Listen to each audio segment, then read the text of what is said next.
Nabi sudah mulia Pak Bu, yang hina kita. Kenapa kita baca sholawat? Agar lengket dulu di badan Nabi itu, lalu pindah ke diri kita. Lengket dulu di dirinya, baru muncul datang ke diri kita. Kemuliaannya itu dipindahkan ke diri kita lewat sholawat.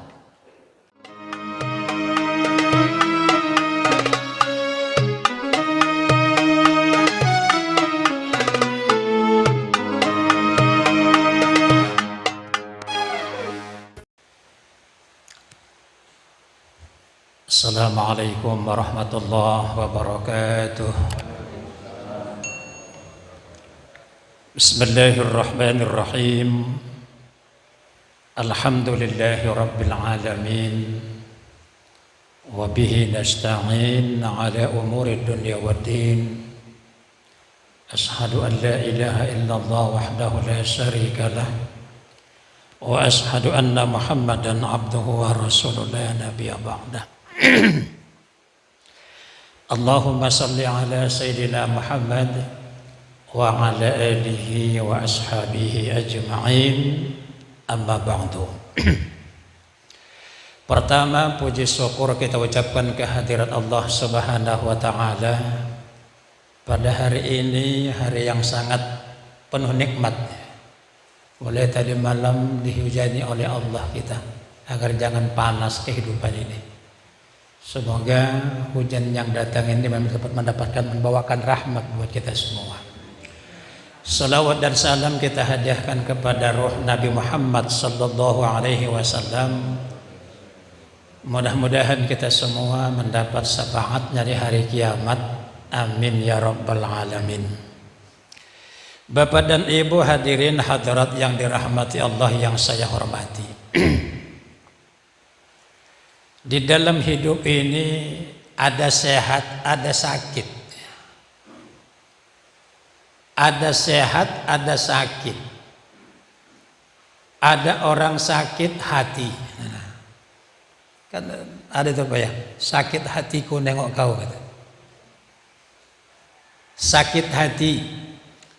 Ada orang yang sakit fisik. Sakit hati bukan berarti daging hatinya yang sakit. Isinya itu yang sakit. Kalau dagingnya sehatnya itu.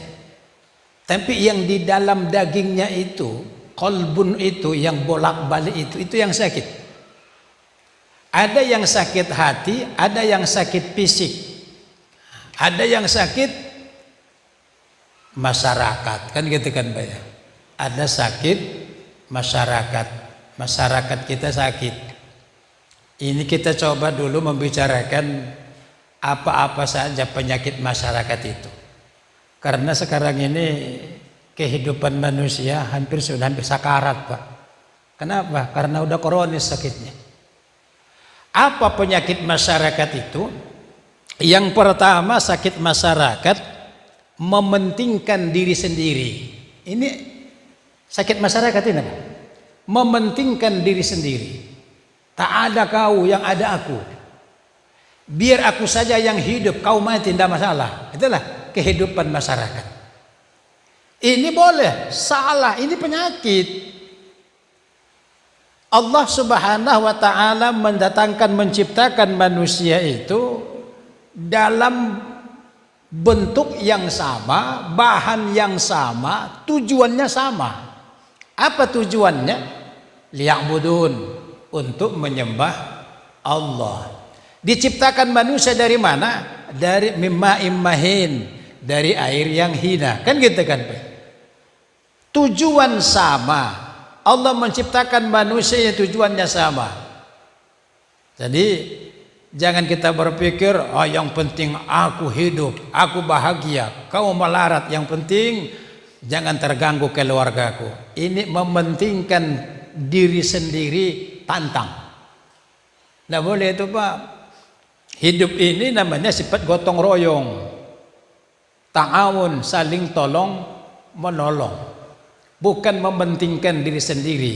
Sekarang udah muncul itu namanya, kalau bahasa kampungnya kapitalis kan ya Pak. Bahasa kampungnya kan kapitalis. Aku senang Aku menang, aku menang.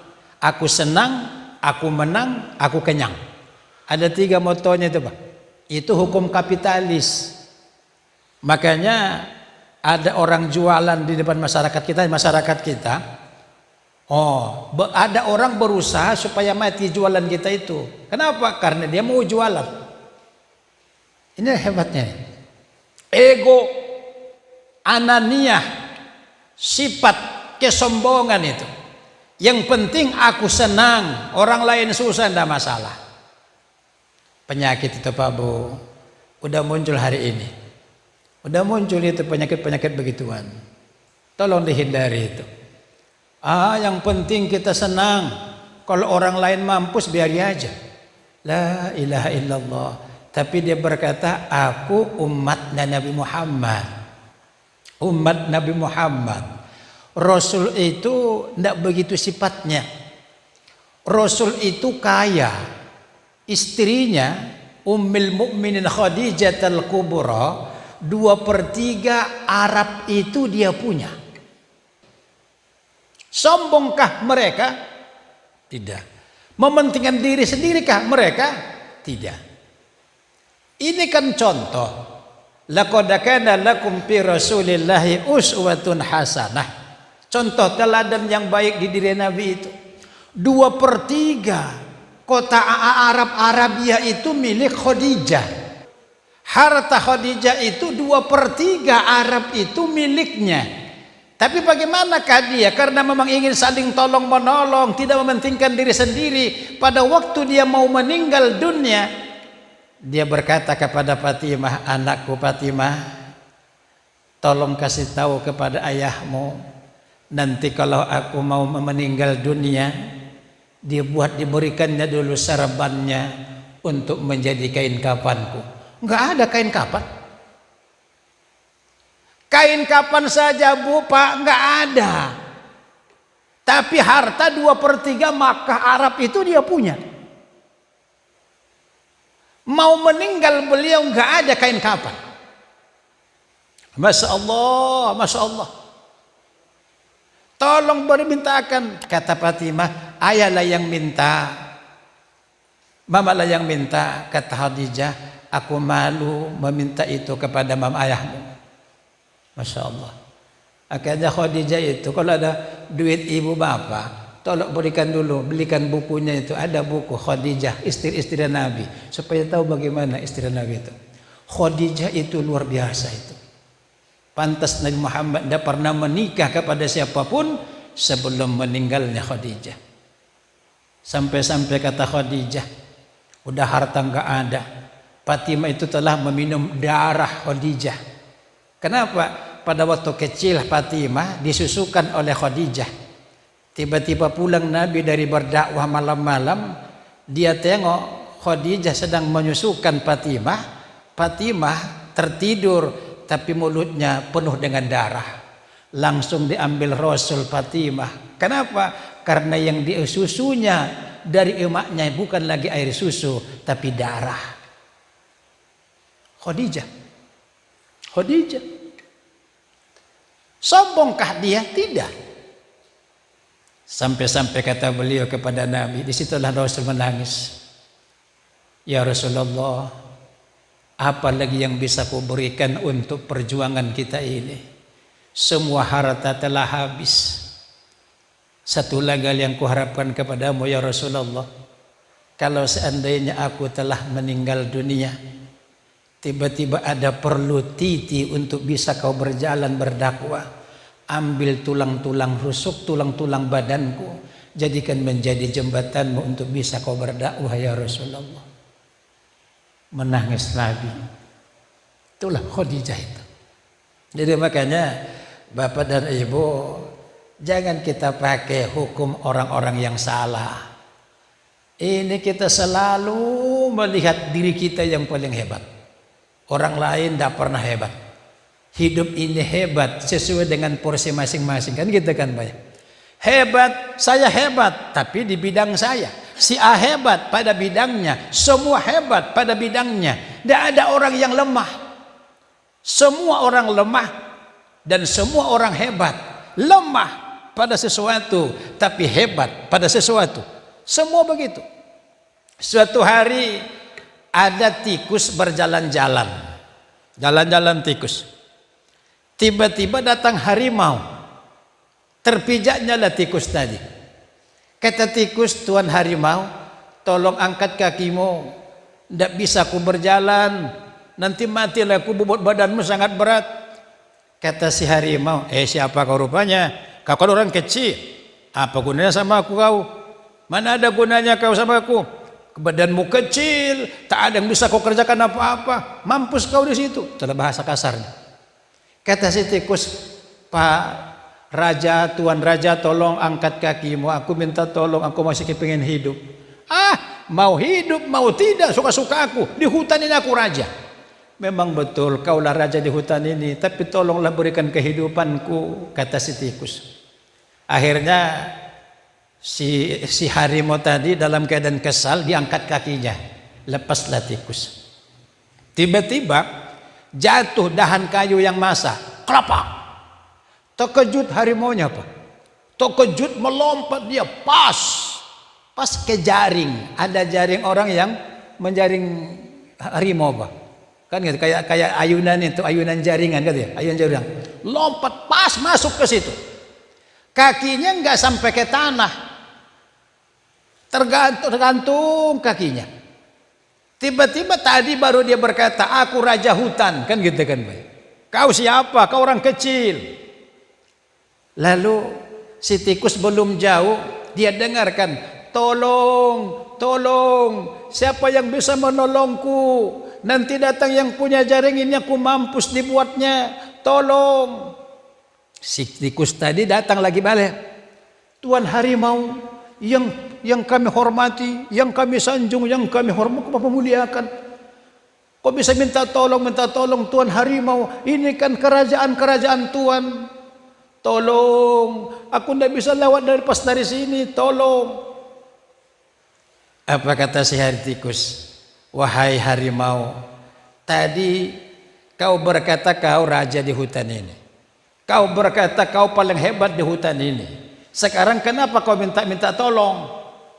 Tolong." Akhirnya si tikus pun ingat jasa. Walaupun kesal muka si harimau tadi mengangkat kakinya, tikus pun ingat jasa. Lalu tikus dengan tali gimana, Pak? Kalau tikus jumpa dengan tali, itu kan makan kerupuk. Selesai, lepaslah harimau. Apa kata si tikus? "La tahtakir ramdadunaka falikulli sa'un lahu mazidah." Hei harimau, ingat itu. Jangan kau remeh kepada siapapun, karena sesungguhnya siapa itu pun ada kelebihannya. Jangan kau meremehkan siapapun, karena sesungguhnya sesuatu itu ada kelebihannya. Ada kelebihannya. Jangan kita berpikir, ini orang lemah. Ia memang lemah di situ, tapi pada satu tempat yang lain dia kuat. Di sinilah kita perlu saling menghargai, saling menghormati. Jadi jangan kita mementingkan diri sendiri. Hari ini mungkin kita tidak penting sama orang, tapi besok kita sangat butuh kepada orang. Hidup ini kan berputar. Hari ini kita punya kekayaan, besok belum tentu kita punya kekayaan. Nabi Ayub itu apa kurang kaya? Semua hartanya, Masya Allah luar biasa. Cuma satu petir rajanya, ontanya, kambingnya, lembunya, cuma satu petir aja, selesai. Satu suara saja yang namanya semua harta ludas. Tadinya dia orang kaya berat, konglomerat, cuma satu petir aja, habis. Anaknya banyak, cuma sekali putus saja, mati semua. Itulah kehidupan yang harus kita sadari. Siapapun kita, jangan kita menyombongkan diri, jangan kita ego, mementingkan diri sendiri, karena diri kita belum tentu cukup untuk selamanya. Belum tentu bisa kita mengurus diri sendiri. Orang lahir, orang mati, kalau nggak dimandikan orang, tak akan mandi itu, ya kan Pak Bu ya? Yang memandikan orang mati orang lain, bukan dia sendiri mandi sendiri, Pak. Sekarang dia bisa mandi sendiri, udah meninggal, tidak bisa, harus dimandikan. Yang memandikan itu pun kadang-kadang udah tua-tua, lemah fisiknya. Tapi itulah, makanya jangan kita berpikir, oh aku kan hebat, di kampung ini hitam kataku hitam, merah kataku merah. Belum tentu pada waktu sesuatu tertentu kita memang sangat lemah di mata orang. Kemudian yang kedua, senang melihat orang lain susah. Nah ini nih, bersama ini SMS. Susah melihat orang senang. Susah melihat orang senang.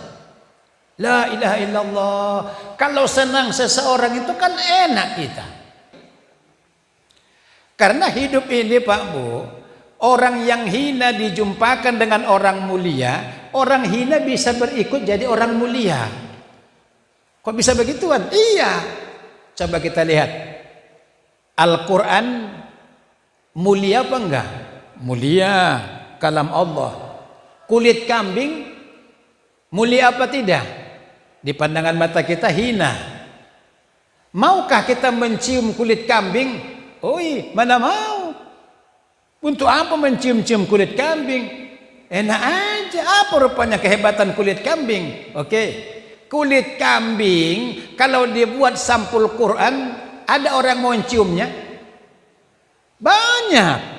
Jangankan orang yang lemah, jangankan orang yang kere, orang pejabat tinggi pun menciumnya. Kenapa? Karena kulit kambing sudah disatukan, dikawankan dengan yang mulia. Jadi makanya kita ini kan cari itu. Cari meminta kehebatan orang agar pindah ke kita dikit. Itulah bahasa sholawat. Nabi Muhammad itu orang yang sangat mulia, paling mulia. La ilaha illallah. Allah. Sesudah Allah siapa? Muhammadur Rasulullah. Muhammad yang paling mulia. Allah yang paling mulia berikutnya Muhammad. Lalu orang yang paling mulia tadi kita bacakan sholawat kepadanya. Apa untuk Nabi? Tidak. Nabi udah mulia. Nabi sudah mulia Pak Bu. Yang hina kita. Kenapa kita baca sholawat? Agar lengket dulu di badan Nabi itu, lalu pindah ke diri kita. Lengket dulu di dirinya, baru muncul datang ke diri kita. Kemuliaannya itu dipindahkan ke diri kita lewat sholawat. Jadi makanya sholawat itu ada orang bilang, ngapain baca sholawat? Udah selamat kok Nabi. Muhammad itu udah selamat. Jangankan kau bernabi dengan dia, jangankan kita bernabi dengan dia, dia udah selamat.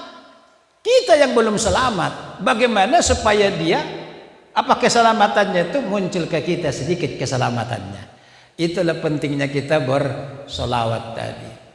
Jadi makanya Bapak dan Ibu, jangan kita menganggap orang lain jadi lawan kita. Jangan kita senang melihat orang lain susah. Seharusnya kita prihatin. Karena banyak orang kadang-kadang berpikir, oh kalau senang dia nanti, ya kalau senang dia kenapa? Kan gitu. Kalau senang dia kenapa? Kalau seandainya ada di kampung ini yang punya pesawat Boeing 747, kurasa kalau ibu bapak mau umrah, aman sikit pesawatnya kan gitu. Ongkosnya miring, kenapa? Tetangga awak yang punya. Jadi ada keuntungan, ada kelebihan kalau kita selalu memperhatikan orang lain. Makanya itulah yang diajarkan oleh baginda Nabi kepada kita. Selalu bersama dengan orang lain. Selalu bersama dengan orang lain. Jangan kita susah menyakiti orang lain. Kadang-kadang orang kalau nggak disakitinya orang lain, nggak tertidur dia. Payah. Kemudian apa lagi yang ketiga? Harga diri yang dipaksakan, memaksakan harga diri.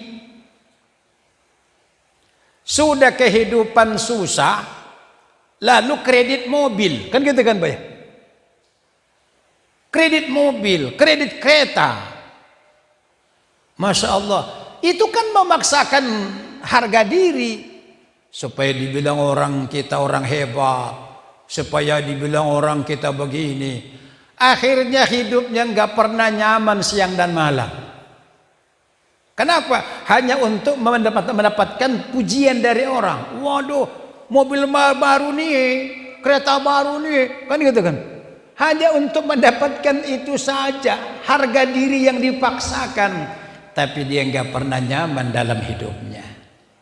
Ini penyakit masyarakat, Pak Bu, penyakit masyarakat ini. Boleh kita jadi orang kaya, boleh, tapi kalau memang bukan tempat kita, ya tunda dulu, lihat dulu dari mana dulu, apa kelas kita, kelas bawah, kelas 2, kelas 3, ada kelas-kelasnya.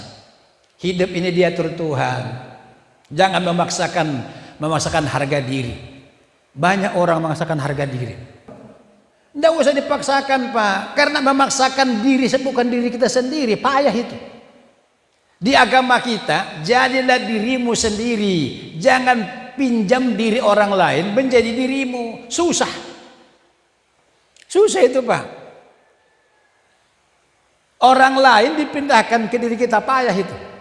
Lalu bagaimana? Buat dirimu sendiri menjadi dirimu. Bagaimana dirimu? Orang yang suka bersilaturahim, orang yang suka bercandaria. Jangan mentang-mentang sudah dapat harta kekayaan ngomong pun satu-satu, kan gitu kan, Pak ya?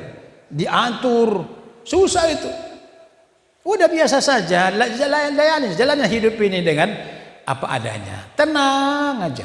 Itulah yang paling bagus. Jadi di masyarakat kita banyak orang yang memaksakan harga diri, tidak mampu, tapi dibuat seperti mampu. Bukan mampu, Pak. Makanya sekarang kan kereta orang kan 2 suaranya, Pak. Dua macam suara kereta, Pak. Kalau di awal-awal bulan dia meleleh itu dit. Karena bawa kredit gitu ya. Kalau di akhir bulan baru dia tren. 2 suara kereta kita di rumah kita.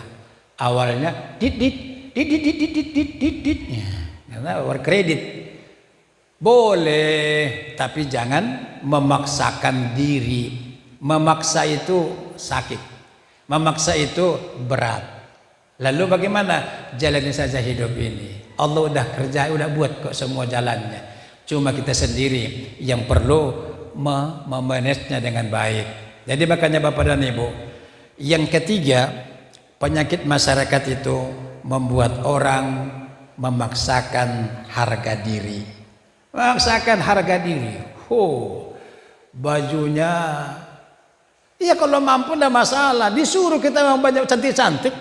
Islam ini enggak disuruh kolot-kolot. Islam itu disuruh kaya. Tapi Pak Ustadz, ada kalimat, ad-dunya usijinun lil mu'minin wa jannatu lil kafirin. Dunia inilah penjara bagi orang yang mukmin, surga bagi orang-orang yang kafir. Itu kan bahasa agar kita dalam hidup ini mencari kekayaan itu ada penjaranya, ada relnya. Jadi tidak semua harta itu halal. Ada harta yang halal, ada harta yang haram. Sijinul lil mu'minin, mencari harta itu ada kotaknya, ada relnya. Kalau di rel ini kita berjalan sebanyak-banyaknya, ambil harta itu, boleh halal. Tapi jangan pula asal duit. Kan gitu ya, asal duit halal, asal kuning emas salah. Jadi orang memakai istilah itu, yang ini kan masih dunia, yang penting kan harta. Iya, Islam itu ada harta yang boleh dipakai, ada yang tidak boleh dipakai.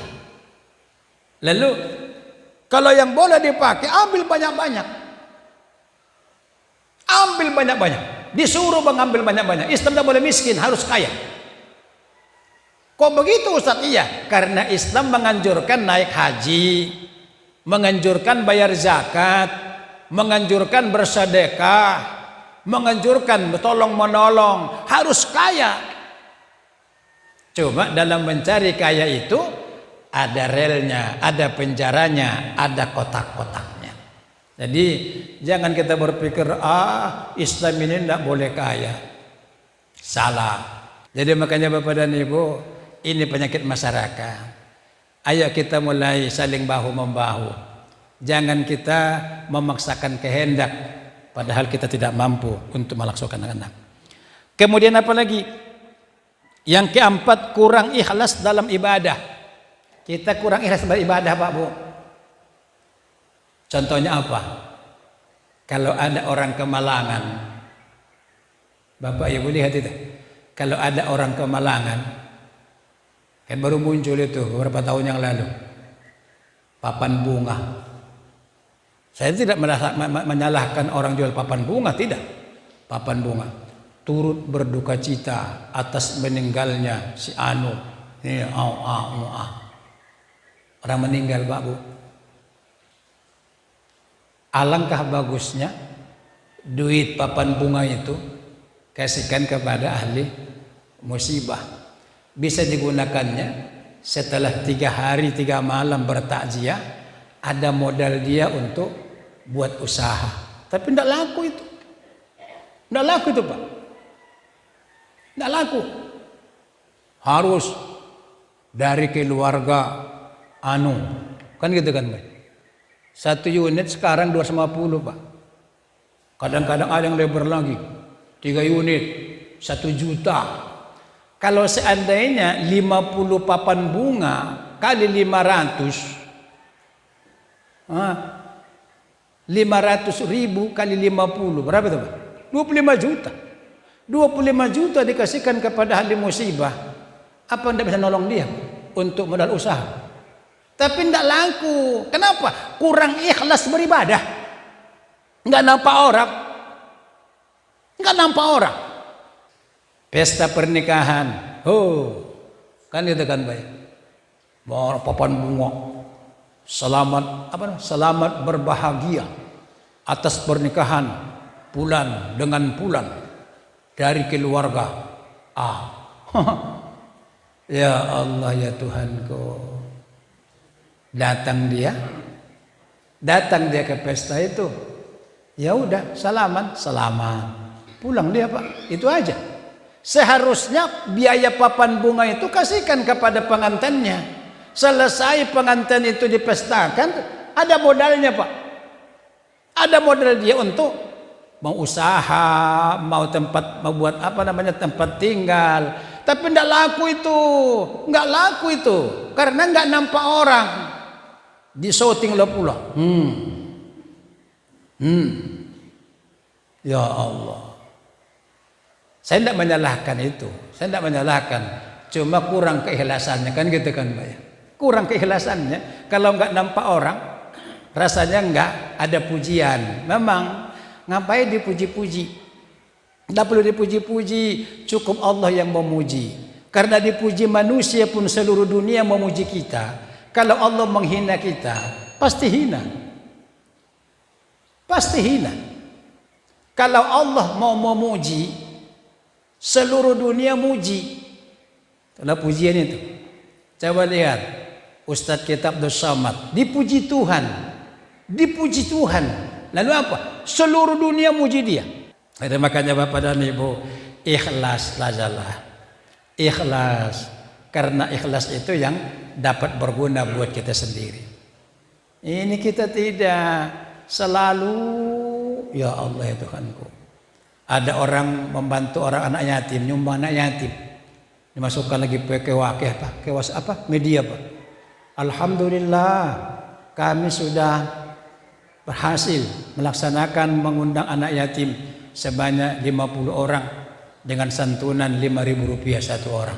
Untuk apa diumumkan Rp5.000 satu orang? Cukup undang aja dia. Karena keumumkan begituan, sehingga pahalanya hilang. Karena Allah nggak mau dia dibilang-bilang. Itu sifat Allah. Jangan bilang-bilang, aku udah suka kau bilang-bilang. Kalau kau bilang-bilang, kau yang ngurusnya. Tapi kalau kau nggak bilang-bilang, aku saja yang bilang-bilang, aku yang ngurus, kata Tuhan. Jangan bilang-bilang. Ini kita kalau nggak dibilang, ada satu cerita menyumbang ke masjid lah pula dia. Diumumkan, Bapak anu 25.000. Ngomonglah dia, tuh 25.000 kok disumbangkan. Apailah itu sikitnya. Pak anu 150.000. Allah. Kan gitu kan. Jangan dibilang-bilang lah berapa sumbangan kita. Pak anu 5 juta. Nah, kayak gitu, hamba Allah 5 juta. Itu aku. Ya sama saja kan gitu kan. Hamba Allah 5 juta. Nah itu dia. Tak dibilang-bilang namanya. Yang 5 juta itu aku yang nyumbang. Ya sama saja bohong. Nggak usah dibilang-bilang. Allah itu nggak mau dibilang-bilang. Allahu wahdahu la syarikalah. Allah itu esa, nggak ada sekutu baginya, nggak ada temannya. Nggak mau dipakai teman. Kalau kita bersedekah ada temannya, dia nggak mau. Kan sudah saya katakan waktu kita ngaji pertama, hukum metafisika 1 ditambah 1 sama dengan 0. Itu metafisika Pak, jangan matematika. 1 ditambah 1 sama dengan 0. Kok gitu? Kalau masih ada diri kita, ada juga Allah, hasilnya 0. Jadi bagaimana? 0 ditambah 1 sama dengan 1. Kosongkan diri kita dulu, 0. Tidak ada diri kita, habis semua. La haula wa la quwata illa billah. Tidak ada diri kita ini, tidak ada apa-apanya ini. Yang ada cuma Allah, baru berhasil 1. Itu hukum metafisika Pak. Selagi masih ada diri kita, Allah nggak berbuat. Tidak hebat. Jadi makanya kita bersedekah jangan karena orang. Kalau karena orang kita bersedekah ikhlas, tidak ikhlas namanya itu. Lalu karena apa? Karena Allah nggak ngomong, tapi dia perhatikan betul. Itulah yang disenangi oleh Allah. Ikhlas itu begini Pak Bu. Kalau ibu beli durian, harganya kan mahal.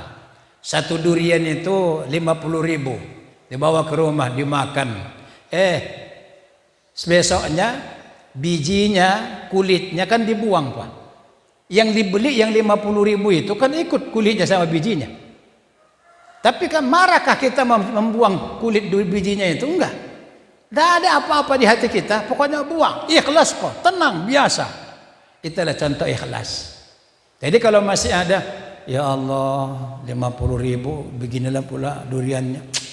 Sedih kali, dibuang pula kulitnya ini. Itu enggak ikhlas namanya itu. Jadi makanya kalau kita ikhlas itu, ya tidak ada artinya apa-apa buat kita. Tidak ada gunanya lagi Pak. Ikhlas, buang semua.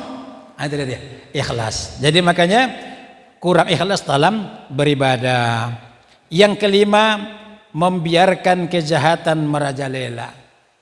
Nah di masyarakat itu kita biarkan kejahatan merajalela. Kejahatan merajalela. Kita masyarakat ini, kalau kompak kita bapak dan ibu, insya Allah kejahatan tidak jadi. Tidak jadi Pak Bu. Orang tua dulu kompak dalam hal membina anak. Mudah-mudahan anak-anak dulu baik-baik. Orang sekarang, anakmu anakku. Jangan urus anakku, aku tidak ngurus anakmu. Makanya anak kita ini jadi macam-macam. Orang dulu, anakmu anakku. Satu contoh, anak kita pergi sekolah, di tengah jalan anak kita lari, bolos. Dia pergi ke pinggir-pinggir hutan, berhenti atau merokok segala macam.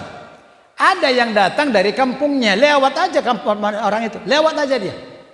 Sampai nanti di rumah, udah pulang dari perjalanannya, datang dia ke rumah ayah kita. Oh pulang, iya. Tadi anak kita saya lihat nggak sekolah. Dia ku tengok merokok, di bawah pokok anu. Oh iya bang, iya. Makasih ya bang ya. Makasih ya bang ya. Datang anak ini, kau tadi nggak sekolah ya? Psikolog, wah, memang kau kurang ajar. Kusuruh kau sekolah, rupanya kau tak mau sekolah. Kan gitu kan? Dipukul ayahnya anaknya. Wah. Besok kalau sempat kalau kau lagi bolos, ku hantam kepala dia pecah. Ini orang dulu Pak. Orang sekarang, Pak, iya. Coba perhatikan dulu anak bapak. Kurasa ikut narkoba dia itu. Jangan kau urus anakku ya. Anakku orang baik-baik ya. Sekarang hilang kontrol. Hilang kontrol. Merajalela kejahatan karena masyarakat tidak mau open dengan anak-anak. Mana ada orang tua yang mau dikasih tahu kejelekan anaknya sekarang? Mana itu Pak? Kalau orang dulu bersyukur dia, terima kasih abangnya, terima kasih.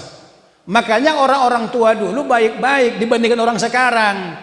Orang sekarang pintar-pintar tapi tidak baik. Orang dulu nggak banyak ilmunya tapi baik-baik. Orang sekarang, ada kawanku, dia minum apa namanya tuh yang gila-gila itu Pak, mabuk. Dia pokoknya gila lah. Datang kawan ini, anakmu ini begini-begini. Dibilang orang itu kena setan, kena kerasukan setan. Bukan kerasukan setan dia.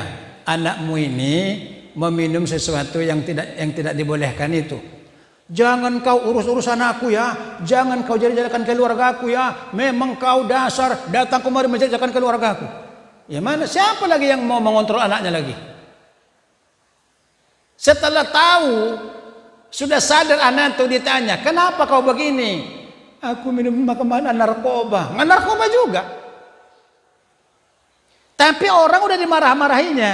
Besok mau lontang-lantung pun anak kita, mau jingkrak-jingkrak pun dia hilang kontrol di tengah-tengah masyarakat.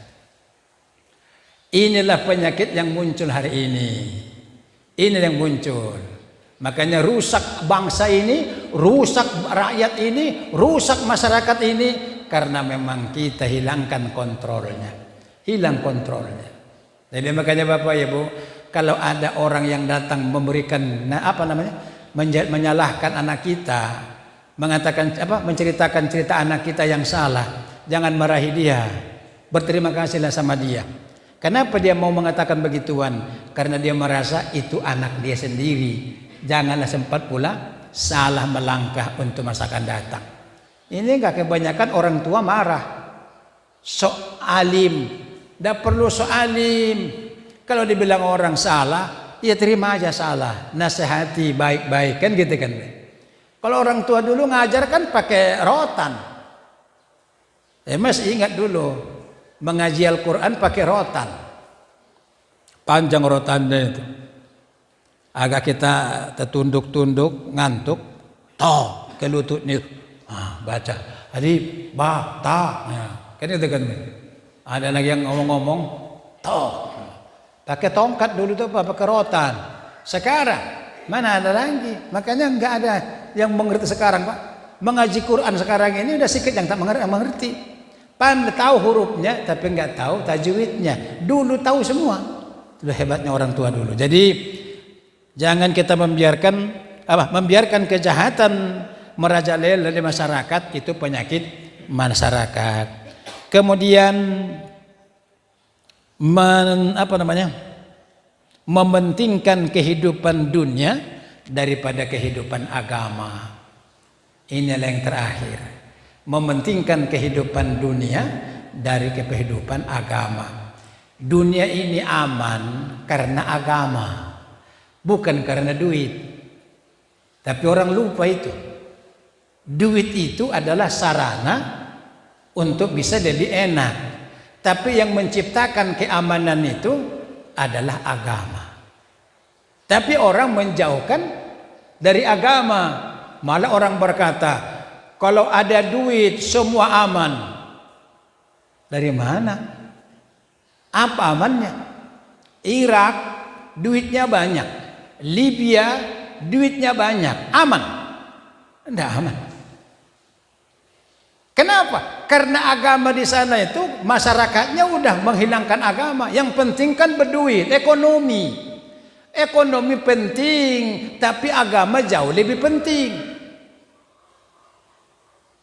Ini sekarang orang jauhkan agama, jauhkan. Jangan satukan agama dengan ini, jangan satukan agama, jangan bawa-bawa agama.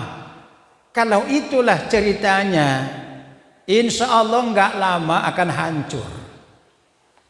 Hancur. Ada satu negara dalam Al-Quran diceritakannya nama negara Sabah, negara Sabaiyah, dipimpin oleh seorang raja namanya Raja Sabah. Lalu awalnya mereka ini patuh kepada Allah, taat kepada Allah.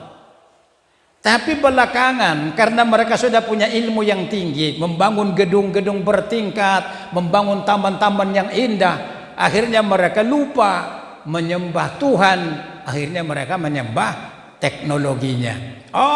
Kalau memang begini ini, kalau memang ini begini, ini kita yang mengatur kehidupan ini.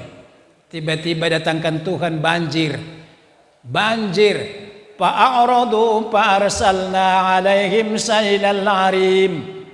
Karena mereka berpaling dari Allah, datangkan Tuhan banjir besar untuk menghancurkan kerajaannya. Lalu apa?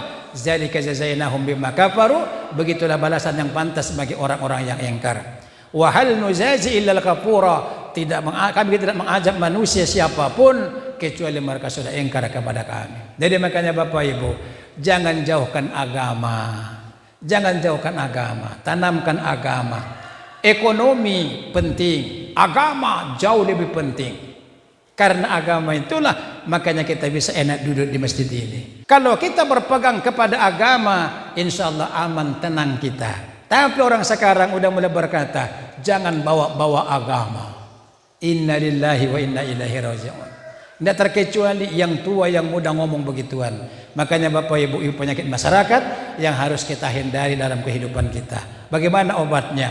Obatnya banyaklah membaca. Makanya ayat pertama turun kepada Nabi bukan ibadah tapi iqra, baca. Membacalah, banyak membaca. Bacalah ajaran agama, bacalah alam sekeliling. Ada dua harus dibaca kata Tuhan, ayat yang terucap dan ayat yang tercipta. Ayat yang terucap, zalikal kitabul la raiba fihi hudal lil muttaqin, terucap. Ayat yang tercipta yang ada di sekeliling kita. Ada pohon, baca, ada binatang, baca, ada fata morgana, baca. Semua dibaca, iqra dan iqra, agar menambah keimanan kita kepada Allah Subhanahu wa taala. Kemudian untuk obatnya itu banyaklah berbuat kebaikan. Banyaklah berbuat kebaikan. Jangan hitung berapa pahalanya. Pahala nggak ada yang mampu menghitung pahalanya. Membaca Fatihah 3 kali sama-sama hatam Quran. Itu adalah targhib, rangsangan supaya orang kuat untuk membaca surah Al-Fatihah. Membaca Al-Ikhlas 3 kali sama-sama hatam Al-Quran. Itu juga targhib, rangsangan Allah untuk manusia agar gemar membaca ayat suratul Ikhlas. Begitukah balasannya? Balasannya nggak ada yang tahu. Nabi pun tidak tahu dia. Hanya Allah yang tahu balasannya. Makanya buat yang baik, jangan hitung berapa pahalanya. Pahala hanya Allah yang tahu seberapa, hanya Allah yang bisa membalas apa. Jadi makanya tugas kita hanya berbuat kebaikan. Sekecil apapun kebaikan, buatlah dalam kehidupan. Jangan mesti yang banyak, besar baru anggap kebaikan. Kecil besar sama. Allah itu tidak menilai besar kecilnya, tapi menilai ketulusannya. Tuluskan hati kita sekecil apapun. Sampai-sampai kata Nabi, membuang duri dari jalan adalah sangat besar pahalanya. Apalah duri Pak? Tidak sampai 1 senti. Tapi membuang duri dari jalan sangat besar pahalanya. Paku payung kita buang, paku kita buang. Jangan kita rusak jalan. Kenapa? Itu amal ibadah yang bagus. Jangan nilai banyak pahalanya apa. Jangan baca-baca apa pahalanya itu. Apa pahalanya itu. Tidak perlu, buat yang baik. Allah sudah menyiapkan pahalanya. Apa? Dari yang tahu apa pahalanya kebaikan yang kita lakukan. Hanya inilah kaji kita pada hari ini. Mudah-mudahan ada arti dan manfaatnya. Semua kita mau dan marilah kita menciptakan kebaikan-kebaikan. Sekecil apapun kebaikan itu jangan remehkan. Karena Allah enggak melihat banyak besarnya, tapi Dia melihat ketulusannya. Ikhlaskan hatimu, Allah akan membalasnya. Besar pun pahala pekerjaannya, tapi tak ikhlas hati kita, tak ada arti apa-apa. Kecil pun amalan kita, tapi tulus ikhlas kita mengerjakannya, itu yang pakai nilai di hadapan Allah. Nah, Bapak dan Ibu, inilah kaji kita, semoga punya arti dan manfaat. Mudah-mudahan kita semua diberi Allah lindungan dan kesehatan panjang umur, dan dijauhkan dari segala yang tidak baik dalam kehidupan kita. Demikian, terima kasih dan mohon maaf. Billahi taufiq wal hidayah. Assalamualaikum warahmatullahi wabarakatuh.